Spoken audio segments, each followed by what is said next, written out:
In the small, impoverished village of Musahari, Bihar, India, a shocking discovery was made in May 2007. The body of a 6-month-old baby girl named Kushboo was found buried in a shallow grave. She looked like she had been in a devastating train crash. But this was the doing of an 8-year-old child named Amarjeet Sada. When he was arrested, he was still smiling, proud of himself. And when he was asked why he took the girl's life, he said he used a brick so she would fight back. This one was more fun than his previous 2 murders. That's right, 8-year-old Amar had already taken 2 lives, unaliving 2 of his closest family members. And yet, the rest of his family had not reported these crimes. Why? And how could Amar become such a monster so young? Today, he is known as the world's youngest serial killer, and people still don't agree on his motive or the cause of his madness. And his whereabouts today are just as mysterious. Let's explore everything we know about Amarjeet Sada and try to make sense of this brutal, tragic story. When Amar was asked why he'd taken Kushboo's life, he smiled at the detective and requested biscuits and tea. He wasn't asking for much, he thought. After all, he had all the answers that the detectives and his victim's family were craving. The power lay in his hands, and he knew it. This is textbook psychopathic behavior. A killer is caught, interrogated, and still he is playing games with the detective, acting as if he has the higher ground and holds all the answers. Except the detectives were not expecting this sort of behavior from an 8-year-old. Parul, Amarjeet's mother, seemed just as shocked to hear her beloved son was at the local police station accused of murder. She was sleeping in the school. I took her a little away and killed her with a stone and buried her. Amarjeet's confession was as calm as his biscuits and tea request. He calmly described snatching Kushboo from the village primary school where her mother worked. He also explained that he knew her mother was busy, so she wouldn't notice her baby daughter's disappearance for a long time. In other words, everything was premeditated and carefully orchestrated. He then carried the baby to a secluded field and then strangled her and struck her repeatedly on the head with a brick. He wanted her to kick back, he said. It was too boring when it was easy. That's why he chose a brick. This was the answer Amar gave when the detectives asked him why. But this was not the answer the detective wanted. "Why did you take her life?" he repeated, hoping Amar would get it now. "Oh," he responded, "because I felt like it." And after finishing his plan, Amarjeet buried Kushboo's tiny body in a shallow grave. It would be this sloppy grave that would lead authorities to her after her frantic mother reported her missing. When questioned by the police, Amarjeet showed no remorse, even smiling and laughing as he recounted the grisly details of the murder. Investigators were horrified that a mere child could commit such a monstrous act. They could not hide their shock, and this made Amar smile more. He felt powerful, and he knew he would be the star of the village now. Such shocking news travels fast, even in the biggest cities and across countries too. After all, we're talking about him in countries outside India almost 2 decades later. In a twisted irony, psychopathic killers often enjoy the fame that they get after getting caught, so it feels almost impossible to punish them. The grisly story did not end with the confession, though. As the detectives delved deeper, an even more chilling picture began to emerge. Just a year earlier, Amarjeet's 8-month-old sister had also mysteriously vanished. 6 months before that, his 9-month-old cousin had disappeared as well. No one knew what had happened to them until Amarjeet confessed that he had killed them too, in the same brutal manner as baby Kushboo. At the tender age of 8, Amarjeet Sada had claimed 3 young lives, making him the world's youngest known serial killer. His family, the police, and the entire village were left reeling in shock and disbelief. How could a small child commit such evil, unthinkable crimes? What darkness lured in his young mind to compel him to repeatedly murder innocent babies? As more details of the case came to light, disturbing questions arose about Amarjeet's upbringing and mental state, his family actions, and the social issues that shaped his brief but horrific criminal record. To understand what could lead a child to go on a killing spree, we must first go back to the beginning. Amarjeet was born in 1998 to a poor laborer family in Musahari, Bihar, one of India's most economically backward states. His father struggled to provide for Amarjeet and his siblings on a paltry income. Hoping for better job prospects, the family eventually relocated to the village of Musahari. Even there, it was only Amar's dad working, and he worked as a day laborer. That is, he walked from farm to farm and asked if they needed any help. If they did, they would pay him for a day's work, somewhere between $3, calculated with inflation. Poverty and hardship were constants in Amarjeet's early life, well, his entire life. His arrest was at the tender age of 8. By all accounts, Amarjeet did not face the usual extreme levels of abuse associated with the making of serial killers. His parents were not sadists or addicted to any destructive substances. In fact, Amar's mom loved him loads and made sure he knew it every single day. Apart from words of affection, she would draw little dots on his forehead with black coal makeup. "May no one cast an evil eye on you," she told him every day. The irony is almost painful.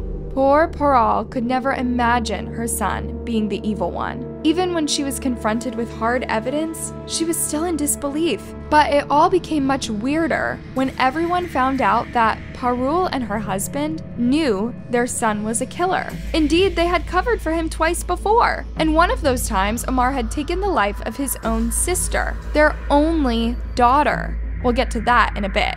According to most testimonies, Amarjeet seemed like a normal child at first. He was described as quiet and introverted, but as he grew, an aggressive streak emerged that troubled his parents and other children. When teased or angered, Amarjeet would lash out violently, throwing punches at his peers. If he lost a game, he would flail his arms in rage, hitting anyone in rage. He soon gained a reputation as the local bully. And what makes this even creepier is some of the other children's testimonies. According to some of the kids who tried to be Amar's friends, he always had a wide smile on his face, the weird kind that freaked these kids out. Whether he was happy, fighting, or confessing to murder, Amar always wore a smile on his face. By the age of 8, enough children were scared of him that he barely had any friends anymore.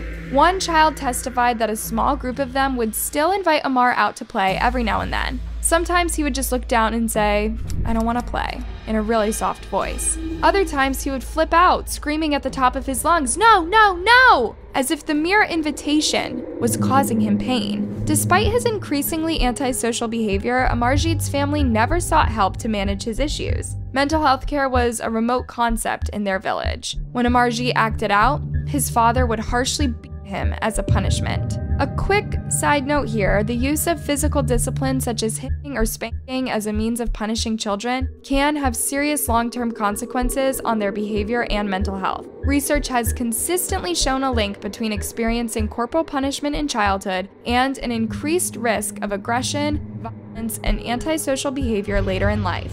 When parents resort to physical discipline, they are modeling for their children that violence is an acceptable way to exert control or express anger. The child learns that lashing out physically is how you deal with problems or get what you want. This normalizes aggression as a means of conflict resolution. What's more, corporal punishment erodes the bond of trust between parent and child. Rather than feeling safe and secure, the child is anxious and fearful of the parent, which can manifest as hostility. They may act out aggressively to test boundaries, pushing back against a perceived loss of control. At the same time, the experience of being physically overpowered and hurt by a bigger, stronger parent can make a child feel helpless, weak, and humiliated. To compensate, they may seek to dominate and inflict pain on others smaller or more vulnerable than them, like younger siblings, pets, or classmates. Bullying and cruelty become a way to regain a sense of control and empowerment. In the long run, a child who is routinely subjected to physical discipline is at a greater risk of developing mental health issues like depression, anxiety, and substance abuse disorders.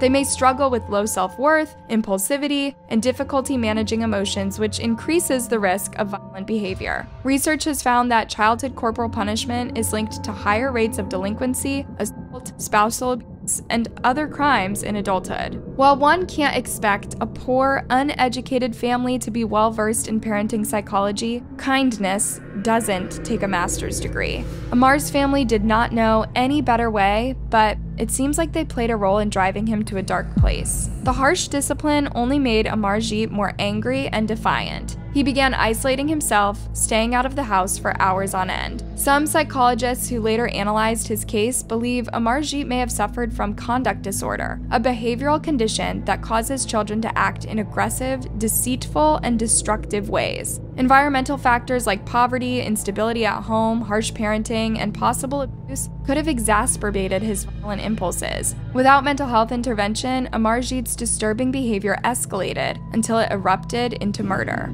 In criminology, there is a controversial idea called the homicidal or MacDonald triad. 3 childhood warning signs that a child may grow up to commit murder. They are bedwetting past the age of 5, animal cruelty, and obsession with fire setting. While not all children who exhibit the triad become killers, and not all killers show these signs, some notorious serial murderers had these red flags in their pasts. It's unknown if Amarjeet displayed the homicidal triad, but he did show classic signs of a budding psychopath: lack of empathy, remorse or guilt, narcissism, superficial charm, dishonesty, and poor behavioral controls. Combined with his propensity for violence, Amarjeet was a ticking time bomb. Tragically, nothing was done to defuse him before he exploded into a spree of infanticide. Before 8-year-old Amarjeet Sada brutally killed his 6-month-old neighbor Kushboo in 2007, he claimed 2 other victims, much closer to home: his 8-month-old sister and his 9-month-old cousin. Shockingly, his family knew about these 2 previous murders but chose to cover them up, instead of reporting Amarjeet to the local authorities. About a year before taking Kushboo's life, Parul's sister Meena visited the family with a desperate request. Could they look after her baby boy for a month or 2? Meena was juggling postpartum depression with extreme poverty. She could hardly make ends meet before giving birth. Now there were days where she simply could not put food on the table. To say she was worried about the welfare of her boy was an understatement. Desperate, Meena had found a cleaning job in a nearby city, but she could not take her baby with her. So she asked her sister to look after him for a short time while she put some money aside and returned home. Meena worked 7 days a week, 12 to 16-hour shifts, going from home to save as much money as possible. And still, she only made between $35 to $100 per month. That's just to emphasize how dire their situation was. Thankfully, Parul was kind. She was also heavily pregnant. She was about to give birth to her 2nd child, a daughter. So she was able to breastfeed her nephew for a few months while her sister worked hard in the city. However, Parul never imagined what would happen when she left her son home alone with his cousin for a few hours. When Parul got back home, she could not find her baby nephew. So she asked Amar where he was. Amar did not respond. He was just sitting in a corner, smiling. Yes, just like in the horror movies. When she asked her son again and again with ever more desperation in her voice, Amar said calmly, "I killed him." Parul did not believe him. This was her 7-year-old baby. Was he playing a creepy prank? So Amar took her hand and led her to the backyard, where he dug a shallow grave. With trembling hands, Parul dug out the baby boy's body and screamed in terror and agony as she found him butchered beyond recognition. According to some reports, there was brain matter on the grass, and according to other reports, there was mud shoved into his mouth too. By the end of the day, both of Amar's parents knew what their pride and joy had done, and yet they decided that 2 wrongs don't make a right, and sending Amarjeet to jail wouldn't bring the baby back. They swore to keep it a secret, believing they could still reform him. Even when Meena returned to collect her son and was informed by Amarjeet's parents that the baby had died in an accident, she went along with the cover-up after they begged her to. Her sister put family loyalty over justice for her own child. Meena agreed not to go to the authorities to protect her nephew, believing jail would ruin his life. In her mind, she sacrificed her own son to give Amarjeet another chance, but there would be no second chances for this one.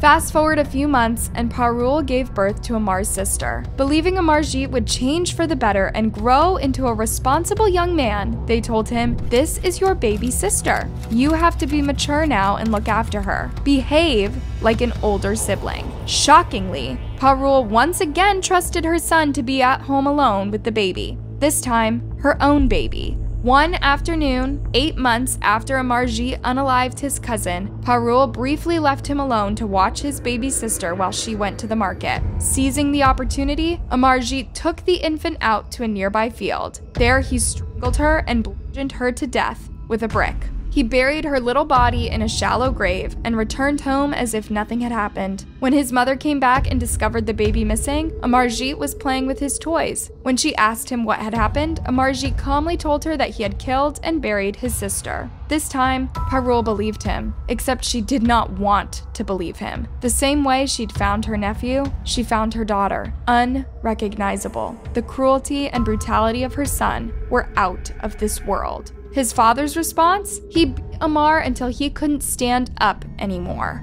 Yeah, make of that what you will.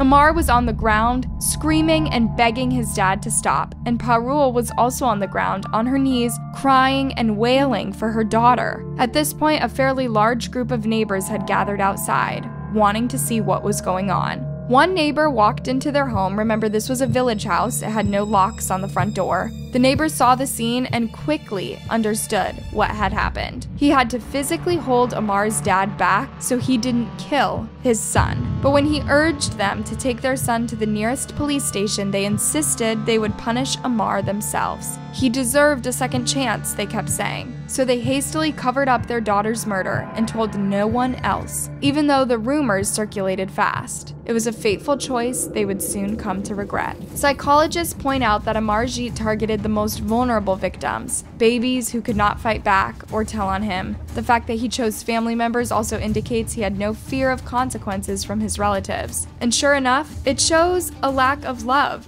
reminiscing the worst adult serial killers. Amarjeet's family, whether out of a misguided sense of family honor, denial about his budding psychopathy, or reluctance to air their dirty laundry, enabled his murderous compulsions by covering for him. Had they acted after the first murder, or even the second, baby Kushboo may still be alive. Instead, their boy went on to kill a neighbor's child before finally facing justice. After brutally murdering and burying 6-month-old Kushboo, 8-year-old serial killer Amarjeet Sada must have assumed that once again he would get away with it. His family had helped him cover up 2 previous murders of his infant sister and cousin. By this time, he had killed someone outside the family, and Kushboo's mother was not going to keep quiet. Kushboo's mom was a worker at the village primary school, where she had dropped off the baby before going to run some errands. When she returned to find her daughter missing, she raised an urgent alarm. A frantic search ensued throughout Musahari village. Everyone was looking for the little girl. Unbeknownst to them, Kushboo was already dead, her tiny body buried in a shallow grave by the school. Yeah, although Amar planned his murders carefully, he wasn't a genius when it came to disposing of the evidence. When the search party came up empty, they contacted authorities to report the baby missing. As investigators arrived on the scene and began interviewing villagers, a startling lead emerged.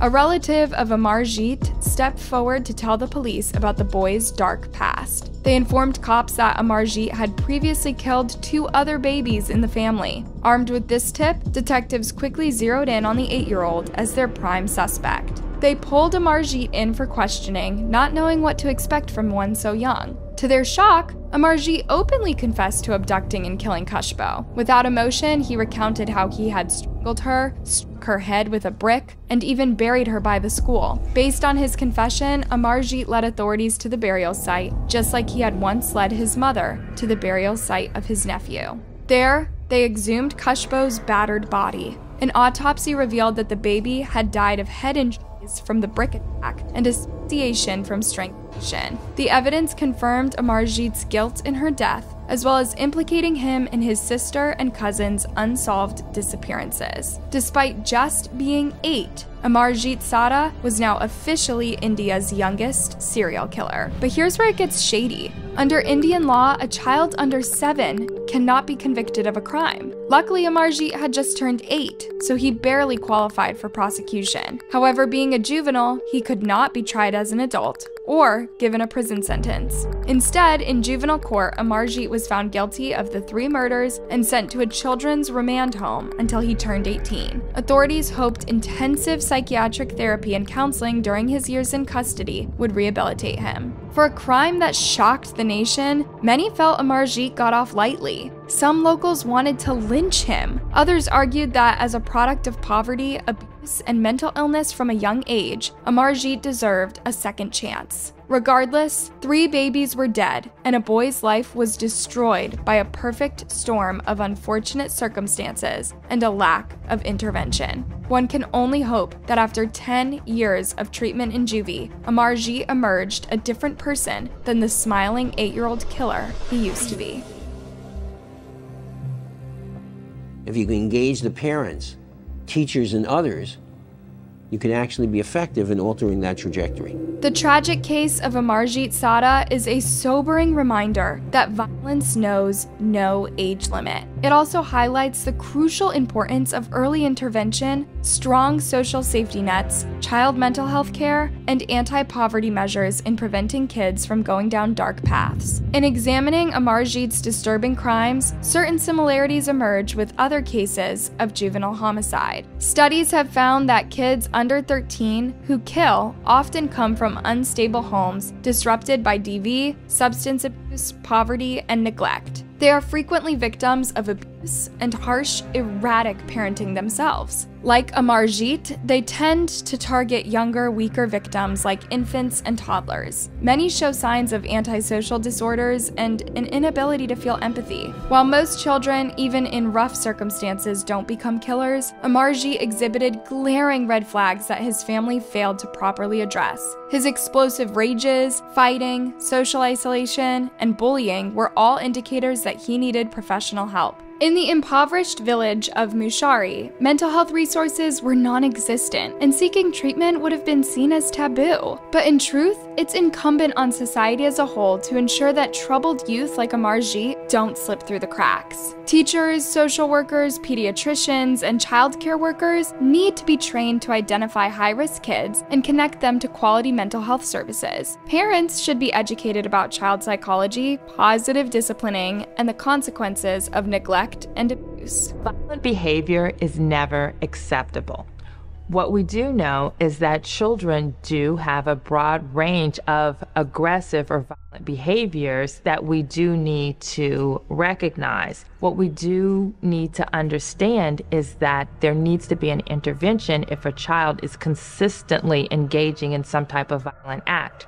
Secondly, we need to understand the etiology of where this aggression is coming from. More importantly, the root causes that breed violence, like poverty, lack of education, unemployment, social inequality, and the cycle of abuse, need to be systemically addressed. Kids born into disadvantage and squalor, like Amarjeet, often have the cards stacked against them from birth. A strong social safety net with anti-poverty programs, job creation, better schools, healthcare access, and family support can help level the playing field. For children who are arrested for violent crimes, a robust juvenile justice system focused on rehabilitation, not just punishment, is vital. Locking up kids and throwing away the key only hardens them into career criminals. Instead, a public health approach that combines accountability with therapy, education, and re-entry planning can give them the tools to become productive members of society. There's no simple solution to ending youth violence, but it's everyone's responsibility to protect society's most vulnerable. The Amarjeet Sada case is an urgent reminder of why we must invest in kids' well-being from their earliest years. It's a disturbing thought that Amar is now free.